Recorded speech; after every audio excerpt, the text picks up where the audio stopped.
হয় আমি পূৰ্বাঞ্চল প্ৰিমিয়াৰ লীগ পৰিচালনা সমিতিৰ সভাপতি হিচাপে সকলোকে প্ৰথমে মই পৰিচালনা সমিতিৰ সমূহ সদস্যক মই ধন্যবাদ জ্ঞাপন কৰিছোঁ।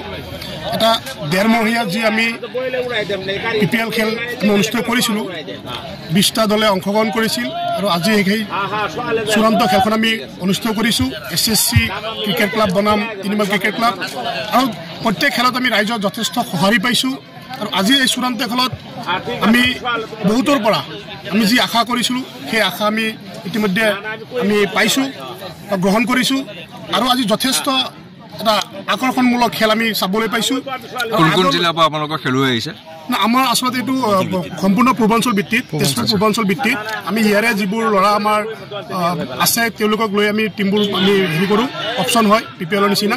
গতিকে ইতিমধ্যে আমাৰ যি আমাৰ তেজপুৰ পূৰ্বাঞ্চল ক্ৰিকেট ক্লাবৰ যিজন সভাপতি ডক্টৰ তাজুদ্দিন আহমেদ ডাঙৰীয়া, তেওঁ যথেষ্টখিনি আমাক পৰামৰ্শ দিয়ে।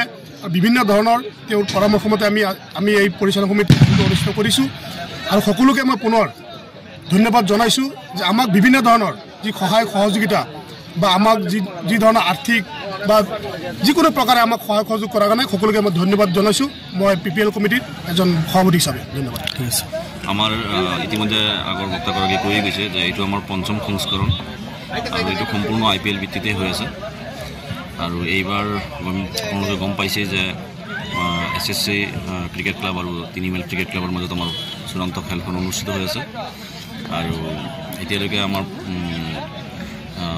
এইটো টুৰ্ণামেণ্টত 20টি দলে অংশগ্ৰহণ কৰিছিল আৰু সম্পূৰ্ণ পূৰ্বাঞ্চল ভিত্তিত গোটেইকেইটা আমাৰ দল বাছনি কৰা হৈছিল। এইটো এটা আমি সুযোগ বুলি ক'ব পাৰোঁ। আমাৰ যিহেতু আমি গাঁও, আমাৰ এৰিয়াখিনি আমাৰ গাঁৱত পৰে, গতিকে গাঁৱৰ ল'ৰাবিলাকে যাতে আমাৰ খেলখন খেলিব পাৰে তাৰ কাৰণে এটা সুযোগ কৰি দিয়া হ'ল। সেইটো সম্পূৰ্ণ সুযোগ লোৱা বুলি ক'ব পাৰিম, যিহেতু আপুনি 20টি দল যোগদান কৰা মানে প্ৰায় 13টাকে প্ৰায় প্লাছ 260 প্লেয়াৰ্ছে ইয়াত অংশগ্ৰহণ কৰিছে। গতিকে মই ভাবোঁ যে আৰু ইয়াত এইখন ফিল্ডত ইয়াত ক্ৰিকেটৰ লগত আমাৰ বিভিন্ন ধৰণৰ খেল হৈ থাকে, ফুটবলো হৈ থাকে। গতিকে এইটো এটা আমাৰ কাৰণে সৌভাগ্য। আজিকালি আপুনি ফিল্ড নাপায়।